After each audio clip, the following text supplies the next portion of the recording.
ॐ कृशधरी महाचण्डी मुक्तकेशी वलिप्रिये कुलाचार प्रसन्यास्ये नमस्ते शङ्करप्रिये घोरदंष्ट्रे कोटराक्षी कीटी शब्दप्रसादिनी घोरघोररवस्फारे नमस्ते चित्तवासिनी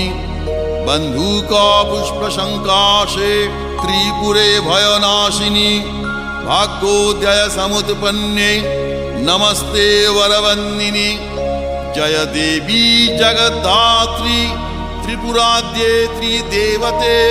भक्तेभ्य वरदे देवी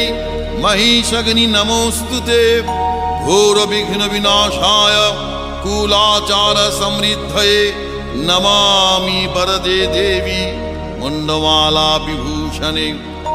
रक्तधारा